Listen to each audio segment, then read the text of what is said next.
वो 28 अगस्त 1963 की गर्म दोपहरी थी और जगह थी अमेरिका की राजधानी वॉशिंगटन डीसी।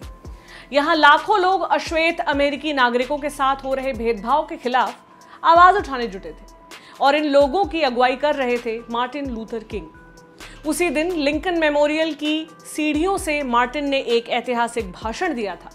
इसमें उन्होंने अपने सपनों के अमेरिका की कल्पना सबके सामने रखी थी। I have a dream title से ये स्पीच बहुत मशहूर हुई। ऐसे ही न जाने कितने छोटे बड़े संघर्षों, आंदोलनों और उनके असर से हुए बदलावों की बदौलत अमेरिका अपने मौजूदा स्वरूप तक पहुंचा है।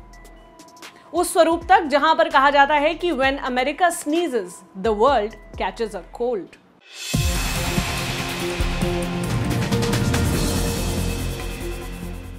नमस्कार, मेरा नाम है प्रतीक्षा और आप देख रहे हैं दी ललन टॉप की खास सीरीज पोटस यानी president of the United states. और आप ये सीरीज क्यों देख रहे हैं? क्योंकि जब भी अमेरिका में चुनाव होते हैं पूरी दुनिया के साथ इंडिया में भी न्यूज़ चैनल से लेकर अखबारों तक में इनकी कवरेज होती है, लेकिन कभी कोई इनके चुनाव का प्रोसेस नहीं समझाता। मगर इस सीरीज में आपको सब कुछ क्लियर होने वाला है। आज पहले एपिसोड में हम अमेरिका की प्रमुख राजनीतिक पार्टियों के बारे में जानेंगे, उनके प्रतीक चिन्हों से लेकर उनके सिद्धांतों के बीच के अंतर की बात करेंगे और इन पार्टियों के इतिहास पर भी नजर डालेंगे। मगर बात हम शुरू करेंगे अमेरिका को ग्लोब में खोजने से। अमेरिका कहाँ है ये? बचपन में कहते थे अगर जमीन को खोदो तो दूसरी तरफ अमेरिका में निकलोगे। दुनिया तो है गोल, लेकिन मैप पसार कर देखें तो पड़ता है अमेरिका एकदम पश्चिम में। आज बात उसी अमेरिका के लोकतांत्रिक पहलू की और वहां के चुनावों की। सबसे पहला सवाल जो मन में आता है वो है कि अमेरिका राष्ट्रपति चुनाव में सिर्फ डेमोक्रेटिक और रिपब्लिकन पार्टी के ही राष्ट्रपति क्यों बनते हैं? देखिए, अमेरिका का संविधान तो बेशक सबसे पुराना है, लेकिन यहाँ पर राष्ट्रपति से लेकर राज्य और सेनेट यानी संसद के ऊपरी सदन के सदस्यों तक की चुनाव की प्रक्रिया पूरी तरह अर्जित है, यानी धीरे धीरे विकसित हुई है। अमेरिका का संविधान राजनीतिक पार्टियों के बारे में भी कुछ नहीं कहता, कारण अमेरिकी लोकतंत्र की नींव रखने वाले यानी फाउंडिंग फादर्स पार्टी पॉलिटिक्स के खिलाफ थे। इसी के चलते अमेरिका के पहले राष्ट्रपति जॉर्ज वॉशिंगटन भी किसी पार्टी विशेष के सदस्य नहीं थे। अमेरिका के गणतंत्र में जनता का लोकप्रिय समर्थन पाने को बहुत अहमियत दी गई है। इलेक्शन में भी पॉपुलर मैंडेट पाने पर जोर रहा। अब जब चुनाव को जरूरी मान लिया गया तो राजनीतिक दलों की भी जरूरत सामने आई। सबसे पहले आई दो पार्टियां, मगर इन दोनों ही पार्टियों का नाम डेमोक्रेटिक और रिपब्लिकन नहीं था। पहली थी फेडरलिस्ट पार्टी, जो तब नए नवेले अमेरिकी संविधान को अपनाना चाहती थी, और दूसरी डेमोक्रेटिक रिपब्लिकन पार्टी। इसे एंटी फेडरलिस्ट पार्टी भी कहा गया, क्योंकि वो एक ताकतवर केंद्रीय सरकार के खिलाफ थी और राज्यों को ज्यादा अधिकार देना चाहती थी। अमेरिका के पहले राष्ट्रपति भले ही निर्दलीय थे, लेकिन दूसरे राष्ट्रपति जॉन एडम्स इसी फेडरलिस्ट पार्टी के थे 1797 से 1801 तक। फिर बाद के अगले 4 राष्ट्रपति डेमोक्रेटिक रिपब्लिकन ने दिए। फेडरलिस्ट पार्टी 1815 में भंग कर दी गई। 1824 के प्रेसिडेंशियल इलेक्शन में ज्यादातर कैंडिडेट एक ही पार्टी के थे, डेमोक्रेटिक रिपब्लिकन के। मतलब भारत में कल्पना करके देखें तो जैसे मोदी, गडकरी और आडवाणी तीनों प्रधानमंत्री पद के लिए इलेक्शन लड़ रहे हों, वो भी बिना पार्टी बदले। इसी तरह डेमोक्रेटिक रिपब्लिकन का ही प्रेसिडेंट चुना गया और रनर अप भी उसी पार्टी का प्रत्याशी रहा। लेकिन टक्कर कांटे की थी, इतनी कि जिस कैंडिडेट को सबसे ज्यादा वोट मिले वो अंततः रनर अप बना। नाम एंड्रू जैक्सन, और जीता कौन? John Quincy Adams. ये सब अमेरिकी इलेक्शन के फॉर्मेट के चलते हुआ। इसके बारे में हम तीसरे एपिसोड में विस्तार से बात करेंगे। तो खैर, इसके बाद डेमोक्रेटिक रिपब्लिकन पार्टी 2 गुटों में बट गई। एक गुट प्रेसिडेंट जॉन क्विंसी एडम्स का समर्थन करने लगा, दूसरा जनरल एंड्रू जैक्सन का। इन गुटों को राजनीति के गलियारों में एडम्स मैन और जैक्सन्स मैन पुकारा जाने लगा। 1828 में फिर से एंड्रू जैक्सन और जॉन क्विंसी एडम्स आमने सामने थे, लेकिन अब की बार पार्टी अलग थी। एंड्रू जैक्सन जहां एक नई पार्टी डेमोक्रेटिक से लड़े, वहीं एडम्स नेशनल रिपब्लिकन पार्टी से। इस चुनाव को 1824 वाले चुनाव का रीप्ले कहा गया, लेकिन अब की परिणाम उल्टा रहा। एंड्रू जैक्सन राष्ट्रपति बने, उसी डेमोक्रेटिक पार्टी से पहले राष्ट्रपति जो आज तक मौजूद है।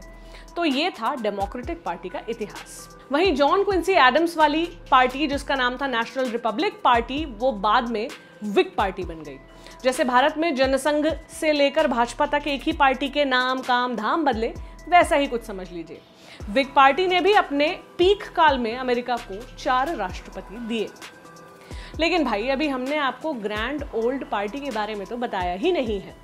अमेरिका के उत्तरी भाग में जहां इंडस्ट्रियल रेवोल्यूशन ने दास्ता को खत्म कर दिया था, वहीं कृषि प्रधान और तुलनात्मक रूप से गरीब दक्षिणी भाग के राज्य इसके खत्म होने के सख्त खिलाफ थे। विग पार्टी इसी ऊहापोह में नष्ट हो गई कि अगर समर्थन करें तो किसका, और इसी विग पार्टी के कुछ पूर्व सदस्यों ने बना ली रिपब्लिकन पार्टी। ये बात थी 1854 की। रिपब्लिकन पार्टी के कैंडिडेट अब्राहम लिंकन ने 1860 का प्रेसिडेंट इलेक्शन जीता। दक्षिणी हिस्से के 11 राज्य अमेरिका से अलग हो गए। उन्होंने खुद को कॉन्फेडरेट स्टेट ऑफ अमेरिका कहा। अब्राहम लिंकन को अपना राष्ट्रपति मानने से इनकार कर दिया। डेमोक्रेटिक पार्टी के जेफरसन डेविस को प्रेसिडेंट माना। ये सब कुछ ऐसा ही है जैसे भारत में दक्षिण के कुछ राज्य मिलकर भाषा या ऐसे ही किसी मुद्दे जैसे रजनीकांत वर्सेस अमिताभ बच्चन पर असहमत होकर अपना अलग देश बना ले। कन्फेडरेट के आए अंदर राज्य मानते थे कि रिपब्लिकन पार्टी के सत्ता में आने का मतलब है दास प्रथा का खत्म होना, लेकिन अब्राहम लिंकन ने दास प्रथा खत्म करने में कोई जल्दबाजी नहीं की। उनकी प्राथमिकता में सबसे ऊपर था सिविल वॉर को समाप्त करना। ये काम उन्होंने काफी डिप्लोमेटिक तरीके से किया। फिर कार्यकाल के 2-3 साल बीतते बीतते दास प्रथा खत्म कर दी। 7 लाख से अधिक लोग मारे गए, मगर गृह युद्ध भी खत्म हो गए। अमेरिका अखंड रहा। अब्राहम लिंकन न केवल अपने फैसलों के कारण अमेरिका के सबसे महान राष्ट्रपतियों में से एक हुए, बल्कि इस गृह युद्ध की वजह से रिपब्लिकन पार्टी अगले कई दशकों तक सत्ता में बनी रही, इक्का दुक्का मौकों को छोड़कर। एक अनकहा सा फैक्ट भी एस्टैब्लिश हुआ कि रिपब्लिकन पार्टी अश्वेतों के साथ है और डेमोक्रेटिक पार्टी व्हाइट्स के साथ। मगर समय के साथ बदल गई दोनों पार्टियों की सोच और सिद्धांत। कैसे? 1865 में दास प्रथा का समर्थन करने वालों ने अब्राहम लिंकन की हत्या कर दी, लेकिन रिपब्लिकन अश्वेतों के हित में लड़ती रही। 1866 में ही रिपब्लिकन पार्टी ही थी जिसने समान नागरिक अधिकारों वाले कानून को मंजूरी दी। इससे अश्वेतों को भी बाकी नागरिकों के बराबर अधिकार मिलना सुनिश्चित हुआ। तो फिर ऐसा क्या हुआ कि लिंकन की रिपब्लिकन धीरे धीरे आज के डोनाल्ड ट्रंप वाली रिपब्लिकन बन गई, और दूसरी तरफ व्हाइट्स की पार्टी कही जाने वाली डेमोक्रेटिक से ओबामा को प्रेसिडेंटशिप मिली। ऐसा क्या हुआ कि एक बार डेमोक्रेट्स ने वोटर्स के लिए ये जुमला भी उछाला, आपको गिल्ट ना हो इसलिए हमारा समर्थन करने से पहले दीवार पर लगी अब्राहम लिंकन की तस्वीर का मुंह फेर दीजिए। इसका मतलब ये था कि जिस अब्राहम लिंकन ने रिपब्लिकन पार्टी की नींव रखी, उसके मूल सिद्धांतों को अब हमारी पार्टी यानी डेमोक्रेटिक पार्टी फॉलो करती है। अतीत में किया गया एक पुण्य वर्तमान और भविष्य के अनंत पापों की प्रेरणा बनता है। यही हुआ रिपब्लिकन के साथ। अब्राहम लिंकन के बाद लगातार सत्ता में आ रही रिपब्लिकन पार्टी को लगा कि वो अश्वेतों और साउथ अमेरिका के लिए बहुत कुछ कर चुकी है, अब उन्हें उनके हाल पर छोड़ देना उचित होगा। रिपब्लिकन पार्टी धीरे धीरे अमीरों की पार्टी बन गई। जैसे जैसे इससे रईस जुड़ते गए, इनकी पॉलिसी भी उन कुछ अमीर लोगों के हित में बनती गई। ऐसा लगभग 60-70 सालों तक चला। इन पॉलिसीज के चलते व्यापार से लेकर शेयर मार्केट सब कुछ इतना स्वच्छंद था कि किसी भी चीज पर सरकार की कोई प्रत्यक्ष अप्रत्यक्ष रोक नहीं थी। नतीजा 29 अक्टूबर 1929 के ब्लैक ट्यूसडे के रूप में सामने आया। अमेरिकी शेयर मार्केट धड़ाम हो गया। उसके बाद शुरू हुआ ग्रेट डिप्रेशन यानी महामंदी का दौर। अमेरिकियों को डेमोक्रेट्स बेहतर विकल्प लगने लगे। फिर अगले कुछ समय तक डेमोक्रेट्स का ही अमेरिकी राजनीति में दबदबा रहा, कुछ एक मौकों को छोड़कर। फिर 1964 में डेमोक्रेटिक पार्टी से राष्ट्रपति बने लिंडन जॉनसन ने सिविल राइट्स एक्ट को कानून में बदला और रिपब्लिकन पार्टी ने इसका विरोध किया। मतलब अश्वेतों को लेकर दोनों पार्टियों की भूमिका बदल गई। आज तक लगभग दोनों ही पार्टियां अपने 1960 के दशक के बाद की छवि को ज्यादा नहीं बदल पाई हैं। तो अब यानी आज की तारीख में दोनों पार्टियों के सिद्धांतों और नीतियों में क्या अंतर है, पॉइंट बाय पॉइंट समझेंगे। पहला, टैक्स। डेमोक्रेटिक पार्टी के सत्ता में आने पर टैक्स में बढ़ोतरी और रिपब्लिकन पार्टी के सत्ता में आने पर टैक्स में कमी की अपेक्षा की जाती है। डेमोक्रेट्स विरासत में मिली संपत्ति पर भी टैक्स लगाए जाने का समर्थन करते हैं। रिपब्लिकन इसका विरोध करते हैं, इसे डेथ टैक्स का नाम देते हैं। रिपब्लिकन पार्टी के सबसे लोकप्रिय राष्ट्रपतियों में से एक रोनाल्ड रीगन ने अपने इकोनॉमिक रिकवरी एक्ट ऑफ 1981 में सभी के लिए टैक्स कम कर दिया था। दूसरा मुद्दा, न्यूनतम भत्ता। डेमोक्रेटिक पार्टी का कहना है कि पिछले 50 सालों में कंपनियों के सीईओ के वेतन में जहां बेतहाशा बढ़ोतरी हुई है, वहीं सबसे निचले स्तर पर काम करने वाले कर्मचारियों का वेतन मामूली ही बढ़ा है। जबकि रिपब्लिकन इस मसले पर अपने मूल वोट बैंक यानी कारोबारियों के पक्ष में खड़ी नजर आती है। उनकी दलील ये रही है कि न्यूनतम भत्ते को बढ़ाने से उन मध्यम और लघु कारोबार और कारोबारियों को नुकसान पहुंचता है, जिनको कई अमेरिकी अर्थशास्त्री और नेता देश की अर्थव्यवस्था की रीढ़ मानते हैं। तीसरा मुद्दा, आर्म्स कंट्रोल। अमेरिका में हथियारों पर नियंत्रण हमेशा से ज्वलंत मुद्दा रहा है। अमेरिका में लोगों से ज्यादा संख्या बंदूकों की है, क्योंकि अमेरिकी संविधान के तहत आम सिविलियंस को हथियार रखने का अधिकार है। संविधान निर्माताओं की इसके पीछे यह दलील थी कि सरकार अगर दमनकारी हो जाए तो नागरिकों के पास उससे लड़ने के लिए हथियार होने चाहिए। रिपब्लिकन्स का इस पर क्या मत है, इसका पता 2018 में राष्ट्रपति डोनाल्ड ट्रंप के इस बयान से भी लग जाता है। पाकलैंड में एक बंदूकधारी ने हाई स्कूल में गोलियां बरसाकर 17 की जान ले ली थी। इस बारे में जब ट्रंप से पूछा गया तो उनका जवाब क्या था, तो फिर टीचरों को भी बंदूकें रख लेनी चाहिए। रिपब्लिकन्स का तर्क ये है, बंदूक आदमी को नहीं मारती, आदमी आदमी को मारता है। बंदूक से लैस एक बुरे व्यक्ति को रोकने के लिए बंदूक से लैस एक अच्छे आदमी की जरूरत होती है। वहीं डेमोक्रेटिक पार्टी कुछ हद तक बंदूकों की बिक्री और लाइसेंसिंग पर ज्यादा नियंत्रण के पक्ष में रही है। ज्यादातर डेमोक्रेट्स मानते हैं कि अच्छे से बैकग्राउंड चेक करके ही गन खरीदने की इजाजत देनी चाहिए। चौथा मुद्दा, स्वास्थ्य। अमेरिकी मूवीज, वेब सीरीज वगैरह अगर आप देखते होंगे तो आपको अनुमान होगा कि अमेरिका की स्वास्थ्य सेवाएं बहुत ही महंगी हैं। बिना इंश्योरेंस के लोग छोटा मोटा इलाज करवाने की भी नहीं सोच सकते। वजह, अमेरिका में पूंजीवादी अर्थव्यवस्था है। इंश्योरेंस भी प्राइवेट कंपनियां प्रॉफिट के इरादे से ही चलाती हैं। हेल्थ सर्विस को प्राइवेट हाथों में रहने देने वालों का तर्क ये है कि इसी की वजह से अमेरिका की स्वास्थ्य सेवाएं कंपटीशन और खूब सारे मनी फ्लो के चलते दुनिया में सबसे बेहतरीन में से एक बनती है। अगर ये कंपनियों के लिए फायदे का सौदा नहीं रहेगा तो रिसर्च से लेकर बेहतर उपकरण तक के लिए पैसों की कमी होने लगेगी। पार्टी विचारधारा की बात करें तो डेमोक्रेट्स हमेशा अमेरिकियों की मेडिकल जरूरतों में सरकारी भागीदारी के पक्ष में रहे हैं, खासकर उनके लिए जो इलाज का खर्च नहीं उठा सकते। जबकि रिपब्लिकन्स का मानना है कि बीमार और गरीब लोगों के इलाज के लिए आखिर सेहतमंद लोग ज्यादा पेमेंट क्यों करें।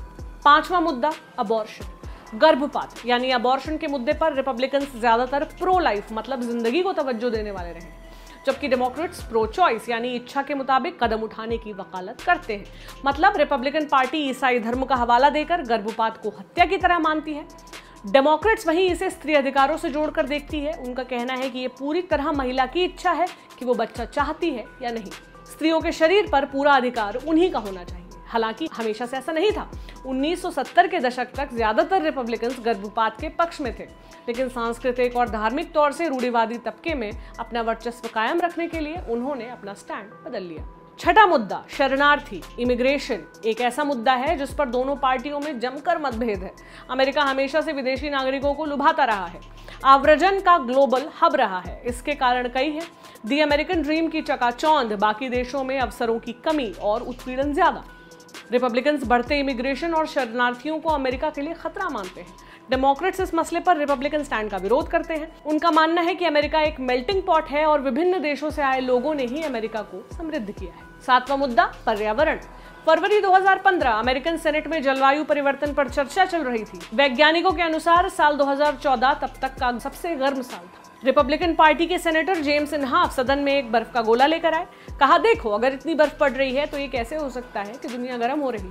अगले दिन वॉशिंगटन पोस्ट में एक व्यंग्यात्मक लेख छपा जिसकी हेडिंग थी, जेम्स इनहाफ के बर्फ के गोले ने जलवायु परिवर्तन को हमेशा के लिए गलत साबित कर दिया है। इस किस्से से आप समझ सकते हैं कि अधिकतर रिपब्लिकन्स जलवायु परिवर्तन को मानते ही नहीं हैं। जो मानते भी हैं वो ये नहीं मानते कि इसमें इंसानों द्वारा किए जा रहे कार्बन उत्सर्जन का कोई विशेष हाथ है।